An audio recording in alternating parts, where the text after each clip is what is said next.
Today is June 21, 2014. It's 2 p.m. here on the south end of the Salish Sea, Pacific Northwest coast of North America. In the background you may hear hummingbirds.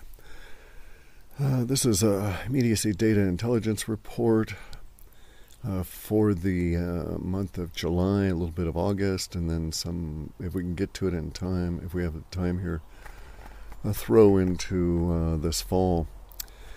I've had to acknowledge that I'm just not going to be able to get the pirate report ready by our date at the end of the month.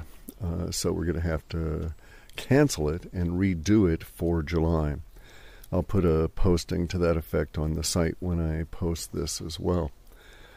The issue is that the target for us, target release date, predicates our deterministic search for context categories, companies, corporate activities, and these kind of things. So the report released in July would be kind of useless because it's most of the stuff would have happened. And so what we have to do is we have to basically redo the data run and target the end of July for a release that would then be applicable for August and September. And we are indeed going to try that, setting that up now. We've had a number of difficult days here at Half Past Human, and so the decision is just made that it's too much stress, it's not going to be able to be done on time in an adequate fashion, and I don't really like releasing anything that's just basically half-assed. So it was probably at this point we've already been in a position of changing or chasing time, and I've had to discard maybe a quarter of everything that had been produced. That's the nature of immediacy data. So instead, what I'm doing now is sitting out and sitting on the deck and using a handheld device to record the immediacy data intelligence report that would have followed the pirate report, because I can get that done today and get it out of the way, and I've had a number of requests for it. So let's start again, so to speak, and begin that. Today's immediacy data intelligence report is focused for the month of July and August, a little bit into the fall. It was prepared on data sets that ran immediacy data type primarily, shorter term to about 30% and about 18% longer term. These data types, or the data gathering stopped about, 4 days ago, and so we're within the window of some of the immediacy data stuff actually occurring.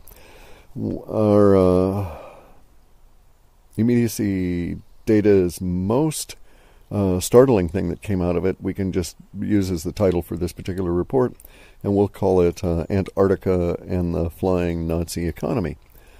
Flying Nazis Economy. So let's first acknowledge we got to do some housekeeping here, and I'll explain a bit of what's going on, and then I'll get into the data, and then we'll do a wrap up. I need to. I don't know whether I'll have a chance here to get the some of the pictures, just random pictures I've gotten, or a little bit of video, but I'm going to give it a shot. It takes a little while to render all of that, and we're just really pressed on time on a lot of things here. But one thing for sure is that if you don't get this immediacy data intelligence report off of the Cliff High YouTube channel or off of Half Past Human, you need to stop and examine and see if it's been altered. There have been a number of reports of this. I've found that indeed there are people that are stripping the audio component out of the videos that I've made for YouTube, re-engineering them, and making some alterations, so just be advised. Basically it's an authentication issue. So the pirate report is, as a matter of formal housekeeping, will be targeted for August. It'll be brought out probably sometime around the beginning of the third week in July. That gives us enough of a leeway to slip a few days as the universe intrudes. Igor has been relocated. He's in a nice, secure spot. He really likes it. He and his wife are settling in. He's actually on the road this weekend, picking up the last of the server gear and associated air conditioners and all that kind of crud. And we'll be back in his new environs next week. Anyway, he's doing fine. Now, I have to also acknowledge that donations have been extremely generous, staggeringly so, but they do not cover our costs. I just don't have enough of a listener base for that to be viable, I think, is the issue. The costs that we run on this are quite sizable, absent any of the time put into software tuning and that sort of thing. When I think about it here, it's probably been maybe January of this year was the last time that I really had any sort of actual compensation for the amount of time that we've put in. And we're, at that level, we're just not making. I mean, we're far below minimum wage. I shouldn't put it that way, or the government will come on in here and make me do something. But that is the case. It's not a big deal for us. Kathy and I live sort of like retired college kids anyway, so there isn't a whole lot of stress on us that way. But I can't support the costs on this. We can keep going for maybe one more intelligence report here after this one, as a side effect, so to speak, of aiming to produce the pirate report. And we've got enough of an understanding that there should be enough sales there to support our actual costs out of pocket. And as long as it doesn't drain me of cash at this critical time, is not a big deal to keep it going, simply because I'm waiting for certain events to mature here, like the finishing of the boat and a few other things to happen before certain changes have to occur. I'm not trying to sound mysterious. I just don't want to get into all the damn details. Take too long. Basically, what I'm waiting for is a number of situations to reach a point of maturity where it would make sense for me to act. And some of these are on their way, such as the boat's getting done, and so that allows us to, for instance, move easier, because we don't have to move the boat in pieces. We can take it as a whole, and then just move the tools, that sort of thing. So I'm dealing with those kind of issues at the same time that we're dealing with grander memes going on within the social order, and I'm waiting for some of those to reach a point of maturity before acting as well. So that's just kind of a heads up, guys. We're going to do this next private report. If it goes well and meets our cost, well, then we can re-examine in August as to where we're at. I think I can do one more of these audio-video report things between now and the release date for that. I'll certainly keep it in mind as I go along. My time is being consumed by the needs of people and circumstances around me, so I can't guarantee that. All right, so that's sort of housekeeping on our end here. Real quick, let me just run through the data types so that we can get that issue resolved. Immediacy data is targeted for 3 days from the time that we make the forecast of it. And the immediacy data has an effective range out to about the end of the third week. Now, it has an error range that large, but with immediacy data, the error range is usually within 3 days. It tends to shade down towards the lower end of the range. Unlike longer-term data, where the error rate tends to move towards the longer term of the range, which is about 3 years. In any event, though, the immediacy data is harvested and processed and then interpreted, and those interpretation or those memes that we find that are worth pursuing are then re-examined within the next stream of immediacy data to look for these changes, and then those changes give us an idea of the direction the forecast is going to take and so on. And then we make an interpretation, and I make one of these reports. Usually the time is no more than 5 or 6 days from that last harvest of immediacy data, because sometimes the immediacy data is harvested right when things are popping, as now. So For instance, I could, prepare this report, get it posted, and find that 5 minutes before I got the thing uploaded, because it took an hour and a half to render and 2.5 hours to get uploaded, that a third of everything happened. So that's what we call chasing time, where the events are actually accelerating rapidly towards us, and we're trying to get out a level of a forecast about the immediacy data. One of the reasons I'm not really fond of immediacy data is that there is that pressure, that stress. And it's caught us many times with a forecast that I've had to throw out of a report simply because it had already occurred. And sometimes these forecasts are quite detailed and take some number of hours to develop. So again, I'm not really a fan of immediacy data. I much prefer working with the shorter term and longer term. Shorter term picks up from the end of the third week and goes out to the end of the third month. Again, its error range is that entire range, so about 4 months potentially. But with the shorter term, it has a tendency to error into the shorter end of the range. Longer term is from the beginning of the fourth month out through 19 months, but it has a trickle-out effect on the long term that will reach out 3 years. So we have to be aware of that. And most of the errors within the longer-term data tend to peak about the peak of a standard bell curve, which puts it within this particular setup, because it's based over 36 months, puts it a little bit over half of that 19-month range. And not to get too confusing, that is its potential for error. So it's quite possible that something that was forecast based on long-term data won't show up for a year and a half after it was supposed to.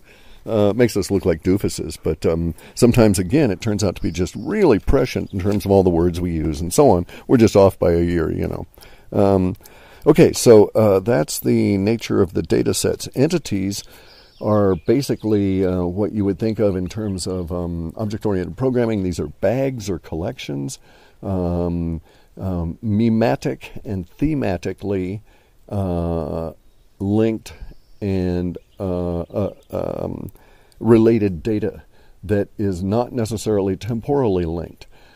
So an entity, for instance, spans time, stays reasonably cohesive. An entity might, you can get it down to a really small level. A small bag or a collection might be, say, you could create an entity that was basically focused on all the words around the Republicans or the Democrats, right or left, Labor, Tory, whatever you want, whatever split you want. I prefer not to look at data at that fine level of granularity. It's less than meaningful. Has a tendency to get really emotionally hot all the time, so there isn't much in the way of nuance from which to make a forecast. But it gives you an idea of what an entity could be down at a lower level.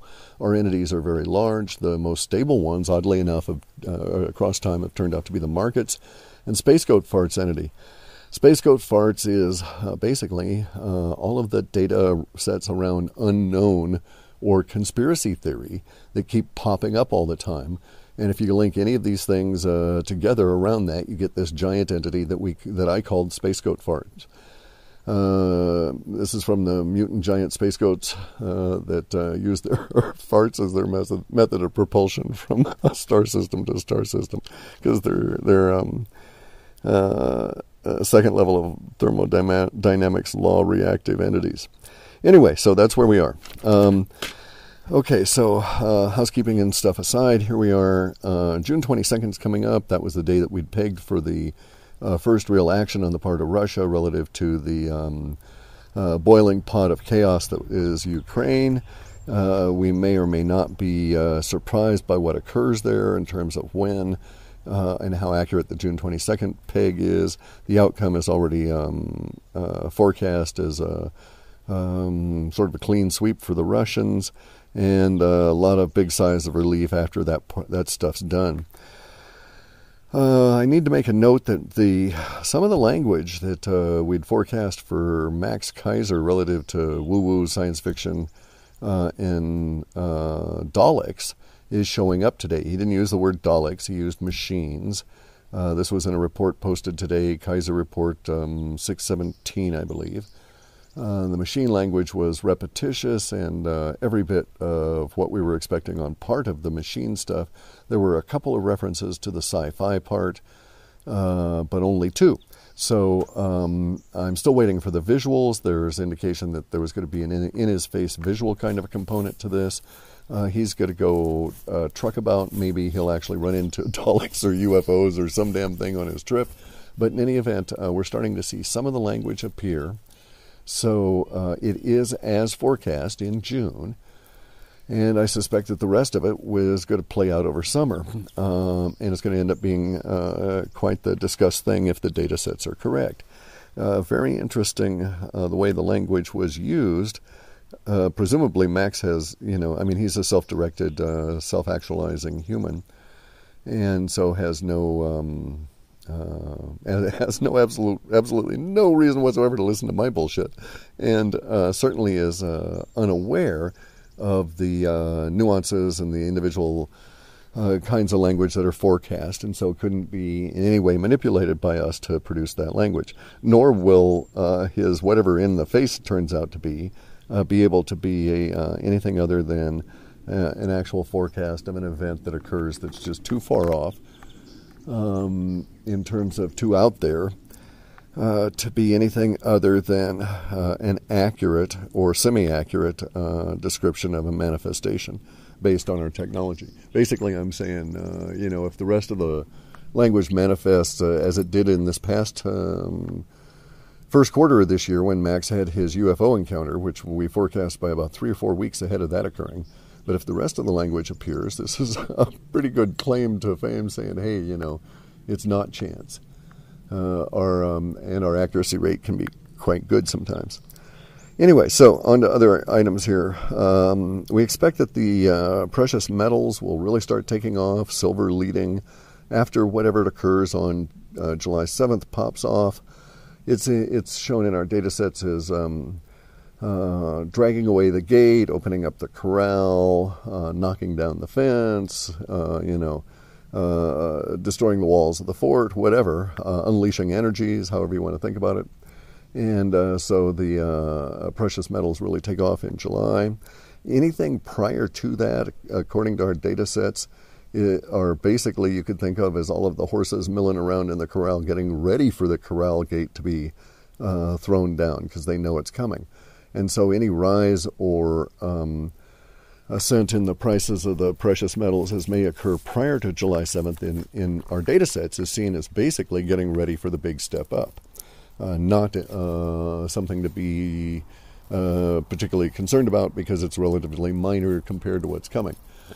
Been wrong before, but some of our precious metal things in terms of timing are really popping off now, so maybe we're accurate on this. I'm just as an aside, I may or may not end up with a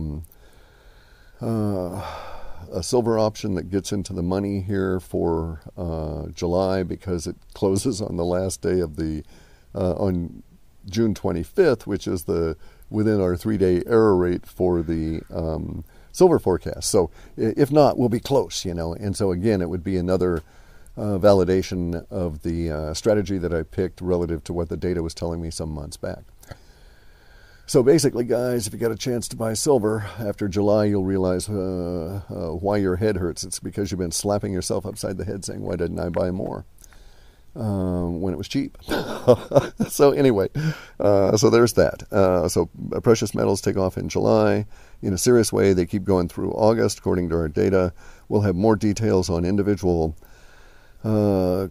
commodities and regions and producers in the July report. A lot of what you're going to see happen in July, I think, will relate to the visibility level of investigators for the PBOC, the People's Bank of China, and that these guys and the government guys in China will hit Shanghai as the infinite rehypothecation of assets scandal goes systemic within the Chinese social order.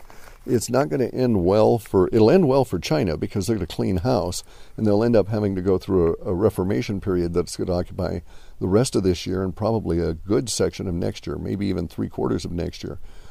And it's going to help them out, but this the rest of this year is going to be very nasty relative to some of the things that they discover and the ramifications for the Chinese social order are not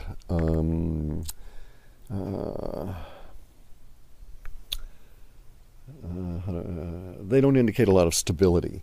There's going to be some real problems that will result as from this. However, as per usual, you'll find a few bankers that will actually lose their heads over this. Anyway, so that's precious metals. And by the way, some of the words around the July 7th precious metals or movement relative to the crosslinks that go over to the precious metals relate to the word revival, as though a market revived. Now, there's crosslinks from there over to the bond bust that's going to occur throughout this summer and into the fall in a serious way. The bonds were discussed on the Max Kaiser show today. Again, staggering amount of the language that I'd forecast that I've got in these little lists around here. And so we're getting close to the collapse of the bond market, and it's going to lead to this period of time where we have the caught out word showing up.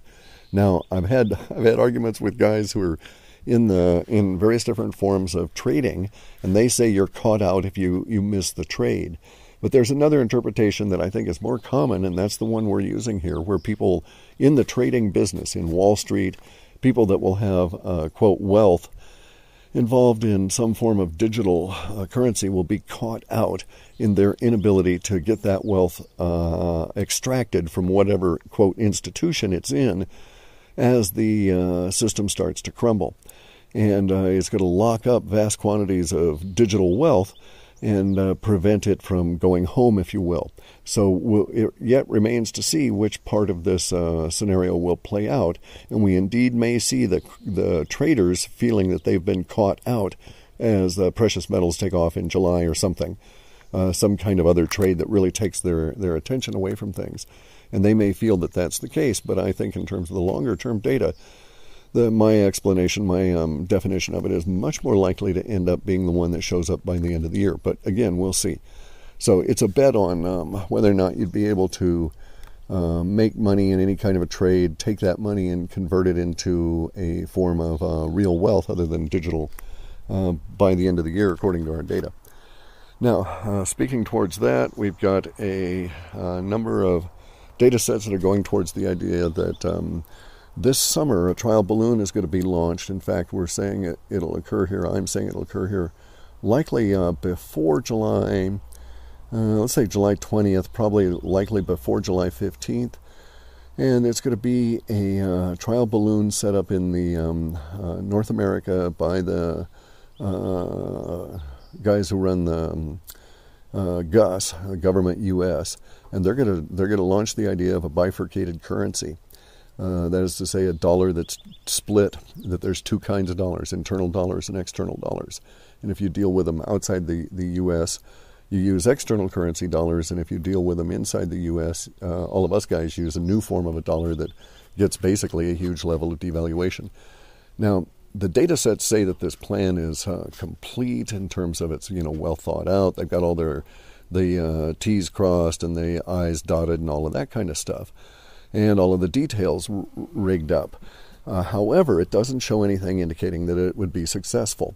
There's a lot to indicate that just the announcement of the consideration of the bifurcated currency and its impact on international trade is going to cause something of a problem that will ripple through GUS and its minor international arms over the course of August and into September, and that these ripples that are being caused by this bifurcated currency idea are going to participate in the systemic upheaval or lockdown or seizure, depending on how you want to think about it, that occurs in September, that leads to the hyperinflation and the rest of the real problems that take us into what will become a glorious period of 2015 to 2020.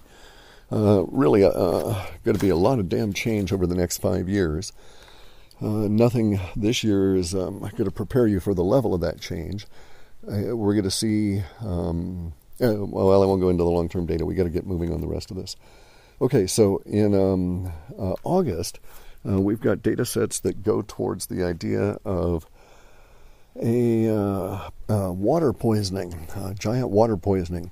The way I'm interpreting this, because of the nature of the data, is that there's a giant bolus, a giant huge ball of fresh water that enters the ocean. And I think it'll either be the Pacific Ocean or, in this order, either Pacific, Southern Ocean, or Indian Ocean, South Indian Ocean. It's in a very distant place with not a lot of observers, but it will, according to the data sets, it will be picked up by satellites, and boats will see it and cause all kinds of problems.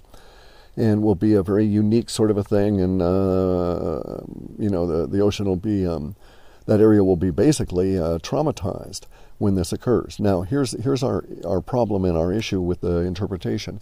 We also have a number of other data sets that relate this via crosslink over to Antarctica. So, are we looking at an under-the-seas volcano that opens up and spews out super hot fresh water, or super hot sulfurated water or something in the middle of the ocean in a Yellowstone kind of fashion, and releases such quantity that it poisons a significant portion of the ocean? Or are we looking at a major tear in the ice skirt around Antarctica that allows hundreds and hundreds of millions of tons of fresh water to be pressurized out between the ice shelf and the underlying continent? Either of these would fulfill the conditions relative to the poisoning of the ocean, and either of these would, or both of them, actually would have the Antarctic connection. Now, it's in the middle of the ocean scenario with an undersea volcano opening up and pumping out large quantities of, quote, fresh water, non-saline water. That's going to, basically, if it's got an Antarctic connection, it's also going to participate in what is described in our data sets as the shifting of the ice.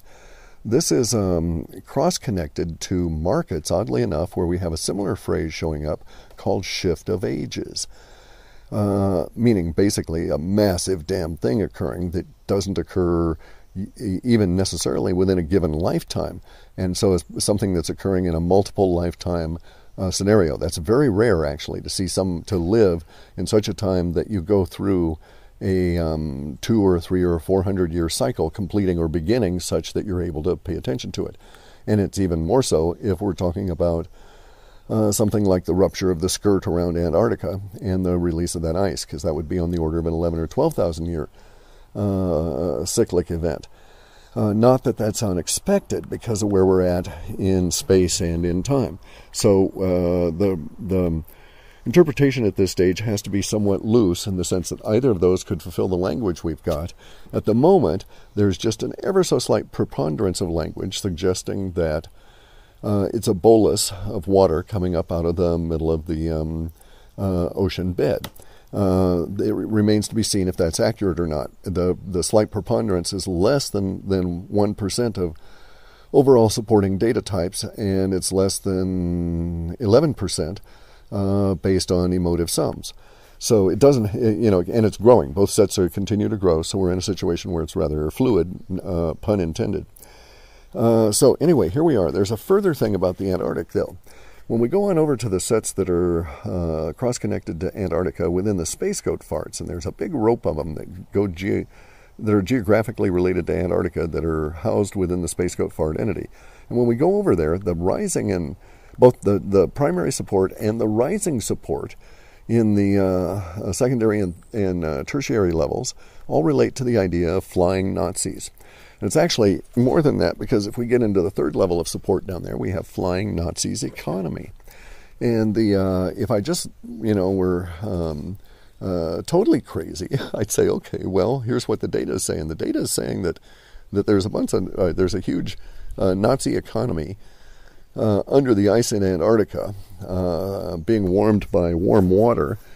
There's going to be a earth shift. The Antarctic skirt's going to break. All that water's going to go away. The Nazis are going to be at risk of being crushed, and they're going to come on out in their flying machines and bring their economy with them. And boy, now that's a space goat fart. So that's where we're going to have to leave it. again, not being attempting to be any more mysterious than we have to. It's just where we're at these days. So if you happen to see some flying Nazis bringing their economy with them in August, and actually it's a longer-term data set. It can appear over the next 19 or 20 months. Most of the stuff about the Nazis per se is indeed within the longer term and the far end of the shorter term. So I wouldn't expect it to show up in August, but that's where the leading edge of the growth is for that particular subset of the entities, including Space Goat Farts, Markets, and the Terra entity that shows the shift of ages, in its form being the shift of the ice off Antarctica.